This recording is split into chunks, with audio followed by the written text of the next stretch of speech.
सो आपको दिख रहा है, आपको विजिबल है? हाँ सर, विजिबल है। हाँ सर। ओके। क्या दिख रहा है आपको? वर्ड फाइल दिख रहा है आपको? वर्ड फन में सर, ये अब दिख रहा सर। ओके। पी टैप्स करके 2 पार्ट्स। यस। सो आप सॉफ्टवेयर, अभी सॉफ्टवेयर के बारे में आइडिया होना बोले तो सॉफ्टवेयर में क्या क्या करते हैं, व्हाट आर द अच्छा स्टेप्स? सर।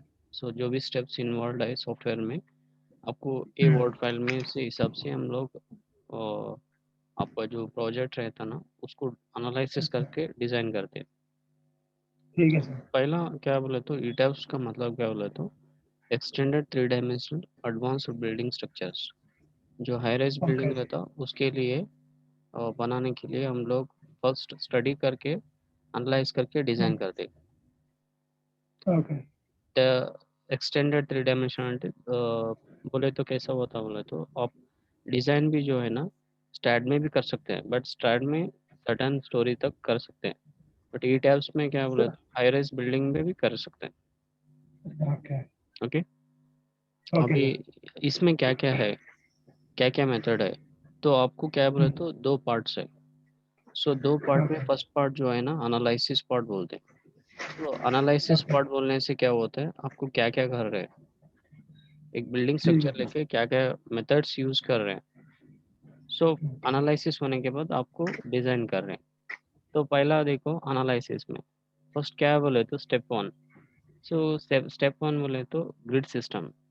ग्रिड सिस्टम बोले तो अगर आपको कुछ मॉडलिंग करना है, कुछ बिल्डिंग बनाना बोले तो फर्स्ट आपको क्या बोले तो ग्रिड्स रहना। ग्रिड्स बोले तो आपको कैसा बोले तो एक्स एंड वाई एक्सिस, दो अच्छा, ग्रेड्स। ग्रिड्स जो ऑटोकैड में। Horizontal vertical. हाँ। हाँ sir. Axis X Y Z. हाँ, अब ये ऑटोकैड में ग्रिड्स ऑन करे तो आइकॉन ऑन करे तो अच्छा। ग्रिड्स 1 1 मीटर के ऊपर डिस्टेंस पे ग्रिड आ जाता। तो ऐसे क्या अच्छा है सर। बोले तो आपको यहाँ पे स्टेप वन में कुछ बीम्स या कॉलम को मॉडल करना नहीं तो ड्रॉ करना बोले तो आपको ग्रिड्स रहे तो ये कर ले सकते हैं। ओके। कौन सा भी अभी अभी जो अपने टॉपिक सेलेक्ट करे सो है हॉस्पिटल बिल्डिंग का, तो हाँ उसका सर। मॉडलिंग करना है बोले तो फर्स्ट उसके ड्राइंग्स के हिसाब से उसका ग्रिड्स ग्रिड्स बोले तो आपको एक कॉलम ड्रॉ करना बोले तो एक ग्रिड के ऊपर करना पड़ता।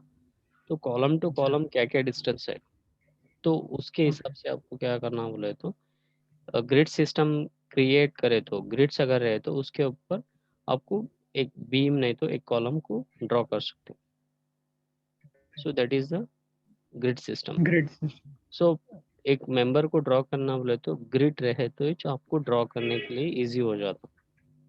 अच्छा। तो स्टेप वन में आप क्या करते ग्रिड सिस्टम क्रिएट कर ग्रेड। लेते। यस। तो वो होने के बाद क्या करते मॉडलिंग करते। मॉडलिंग करे तो मॉडलिंग का मतलब क्या बोले तो सो आपका जो भी एलिमेंट्स है बिल्डिंग के एलिमेंट्स बीम्स कॉलम स्लैब्स जो भी है उसको ड्रॉ करते। तो जहाँ पे आपको बीम ड्रॉ करना है आपका प्लान के हिसाब से कहाँ पे बीम आ रहा है उसको वो एक जॉइंट से दूसरे जॉइंट पे क्लिक करके ड्रॉ करने का रहता। सो एक बीम ड्रॉ करना, बाद में कॉलम जहाँ पे भी प्लेस करना है वो कॉलम को प्लेस कर लेना, और यहाँ पे स्लैब भी ड्रॉ करना पड़ता। सो कौन सा फ्लैट में नहीं तो कौन सा फोर कॉर्नर्स पे स्लैब आ रहा बोल के उसके हिसाब से आपको स्लैब भी ड्रॉ करना पड़ता। तो यहाँ पे क्या होता बोले तो मॉडलिंग में बीम भी ओके। ड्रॉ करना पड़ता और कॉलम्स भी ड्रॉ करना पड़ता और स्लैब्स भी ड्रॉ करना पड़ता। तो ये जो है ना स्टेप टू है। सो स्टेप वन में ग्रिड क्रिएट करे, बाद में आपको ड्रॉ मॉडलिंग। बीम मॉडलिंग में बीम्स ड्रॉ करे कॉलम ड्रॉ करे स्लैब ड्रॉ करे। सो ये होने के बाद नेक्स्ट स्टेप क्या है बोले तो डिफाइन। सो आपको मटेरियल प्रॉपर्टी को डिफाइन करना। मटेरियल प्रॉपर्टी बोलने से आपको कंक्रीट का प्रॉपर्टी डिफाइन करना और स्टील का प्रॉपर्टी डिफाइन करना।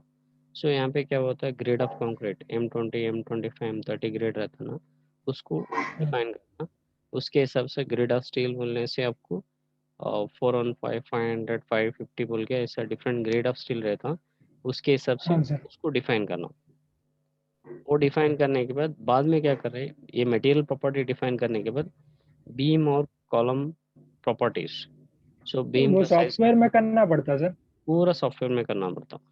ये रहते 415 ऐसा 500 ये जो क्या वहाँ स्ट्रेच वो रहना। हाँ वहाँ पे रहता, वहाँ पे अच्छा रहता। आपको मैं क्या करना बोले तो डिफाइन उसको सेलेक्ट करना पड़ता। अच्छा खाली सेलेक्ट करे तो ऑटोमेटिक वो हो जाता।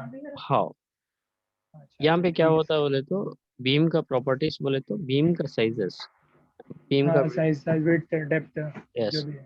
विड्थ और डेप्थ जो भी है उसको डिफाइन करना ओके। पड़ता। हाँ बीम का कॉलम में सर कॉलम पे भी विड्थ और डेप्थ डिफाइन करना पड़ता।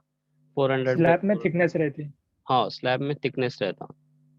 तो आपको ओके क्या बोले तो मटेरियल प्रॉपर्टी डिफाइन करके बाद में बीम कॉलम और स्लैब थिकनेस को डिफाइन करना पड़ता। तो अच्छा। बीम का डेप्थ क्या है, विड्थ क्या है, और कॉलम का डेप्थ क्या है, विड्थ क्या है, और स्लैब का थिकनेस कितना इंच का स्लैब है, उसको सभी डिफाइन ओके डिफाइन करना पड़ता। तो वो ओके ये जो है ना स्टेप 3 है। स्टेप 3 होने के बाद स्टेप 4 में क्या करते हैं बोले तो assign the properties to the respective members. अभी एक बार डिफाइन करने के बाद पर्टिकुलर मेंबर को सेलेक्ट करके असाइन करना पड़ता है आपको। तो जितने भी ओके बीम्स है उसको सेलेक्ट करके बीम प्रॉपर्टी असाइन करना, जितने भी कॉलम्स है सेलेक्ट करके कॉलम का प्रॉपर्टी असाइन करना, और जो भी स्लैब थिकनेस है स्लैब को सेलेक्ट करके असाइन करना। तो ये हो गया आपको प्रॉपर्टीज, जो भी प्रॉपर्टीज आपने असाइन करने हैं पर्टिकुलर एलिमेंट को सेलेक्ट करके असाइन करना पड़ता। तो बीम का अलग से सेलेक्ट करके बीम का प्रॉपर्टीज असाइन करना, कॉलम को सेलेक्ट करके कॉलम का प्रॉपर्टी असाइन करना, और स्लैब को स्लैब। सेलेक्ट करके थिकनेस असाइन करना पड़ता। ये है ओके स्टेप 4 है। नेक्स्ट क्या बोले तो स्टेप 5। स्टेप 5 बोलने से आपको सपोर्ट कंडीशन। सो अभी अभी बीम हो गया, कॉलम हो गया, स्लैब हो गया बोले तो आपको बेस में जहाँ पे आपको फाउंडेशन रहता तो उसके लिए आपको कंडीशंस अप्लाई करना पड़ता। आपको क्या है बोले तो फिक्स्ड सपोर्ट आता, रूलर सपोर्ट हाँ आता, सर। पिनड हाँ सपोर्ट आता, हिंज्ड। इंच हाँ सपोर्ट आ जाता। तो आपको क्या है बोले तो आरसीसी बिल्डिंग के लिए आपको फिक्स कंडीशन कंसिडर करना पड़ता। तो आपको हर आरसीसी बिल्डिंग को सर। हाँ और आरसीसी बिल्डिंग को जो भी आप अगर फिक्स आरसीसी स्ट्रक्चर बन रहा बोले तो आपका कंडीशन जो है ना फिक्स फिक्स कंडीशंस रहता। अगर तो आपको खाली फिक्स चीज करना जरूरी है सर। हाँ फिक्स ही लेना पड़ता। तो स्टेप 5 में क्या बोले तो सपोर्ट कंडीशन बेस को क्या है बोले तो कैसा फाउंडेशन प्रोवाइड करते हो। अगर आपको स्टील स्ट्रक्चर डिजाइन कर रहे बोले तो उसमें क्या बोले तो पिन्ड कंडीशन लेते। कौन सा सर। पिन्ड पिन्ड पिंड। हाँ पिन्ड कंडीशन जो सिंपली सपोर्टेड बीम में रहता ना वो कंडीशंस कंसिडर हाँ कर सर। लेते हैं। यहाँ पे फिक्स्ड बीम में पिंड। क्या होता है दोनों तो जहाँ उधर पे भी फिक्स आपको कंडीशन जो है ना आपका बेस का कंडीशन फिक्स रहता। है। ओके सो ये सपोर्ट करने के बाद में क्या है बोले तो आपका जो भी मॉडल करे सो है उसको चेक मॉडल बोल के एक ऑप्शन आता बोले तो अगर आपको मॉडलिंग में कुछ गलत करे नहीं करे वो चेक करने के लिए आप यूज़ करते हैं। तो चेक मॉडल बोलने से आपका मॉडल चेक कर लेता, अगर मिस्टेक रहे तो बता देता आपको। तो यहाँ पे मिस्टेक ओके है तो ठीक से कर ले बोल के बोल देता, वार्निंग्स दे देता। So okay sir. ये स्टेप 5 है। नेक्स्ट स्टेप 6 जो है ना लोड एप्लीकेशन है। लोड एप्लीकेशन बोले तो अगर आप एक स्ट्रक्चर बना रहे बोले तो उसका कितना लोड ले लेना। सो आपको टू टाइप्स ऑफ लोड आता है यहाँ पे, ग्रेविटी लोड बोल के एक आता और लैटरल लोड बोल के आता। सो ग्रेविटी लोड बोलने से आपको क्या बोले तो आपको कोड बुक है तो हाईएस्ट हाँ 875 पार्ट 1 बोल के उसमें डेड लोड ओके बोल के डीएसओ रहता हूँ। सो डेड लोड बोलने से क्या है बोले तो आपको ग्रेविटी लोड। सो ग्रेविटी लोड बोले तो ऊपर से नीचे जो लोड्स कंसिडर करते हैं ना उसके हिसाब से dead load of the materials. आप ये एक कोड बुक में गए तो आपको पूरा जितना भी यूनिट वेट ऑफ मटेरियल्स रहता तो उसका हाँ सर। वेट डीएसओ रहता। तो उसका वेट कंसिडर कर लेके हम लोगों को स्ट्रक्चर्स के ऊपर असाइन करना पड़ता लोड एप्लीकेशंस में। सो यहाँ पे डेड लोड बोलने से unit weight of materials. So material जो भी मटेरियल आप यूज़ कर रहे हैं उसका यूनिट वेट कंसिडर करते हैं। अगर आपको आरसीसी बोले तो आपको 25 किलो न्यूटन पर मीटर क्यूब रहता, अगर पीसीसी रहे तो 24 रहता। सो हर एक प्लेन से। मटेरियल का यस हर एक मटेरियल का क्या है बोले तो उसका separate unit weight of materials रहता, तो उसके हिसाब से हम लोग वो वैल्यूज कंसिडर करना पड़ता। ओके, तो अच्छा पूरा जो है ना एक कोड बुक में दिया हुआ है पार्ट 1 में। ओके, नेक्स्ट क्या है बोले तो IS 875 पार्ट 2 लाइव लोड रहता। सो लाइव लोड बोलने से आपको कितना कंसिडर करना, रेसिडेंशियल बिल्डिंग को नहीं तो हॉस्पिटल बिल्डिंग्स को, लाइव लोड क्या बोले तो डिफरेंट डिफरेंट वैल्यूज रहता, उसके हिसाब से हम लोग कंसिडर करना पड़ता। सो अगर सर, लाइव लोड बोले तो सर लाइव जो लोड बोले तो मूविंग लोड। मूविंग लोड नहीं तो apart from the dead load, अगर बिल्डिंग में अगर कुछ अभी फर्नीचर्स वो सभी वो डेड लोड के अंदर आ जाता। लाइव लोड बोले तो पर्टिकुलर स्ट्रक्चर, अगर रेसिडेंशियल बिल्डिंग समझ लीजिए, आपको कुछ 2 किलोन्यूटन पर मीटर स्क्वायर कंसिडर कर लेते हैं।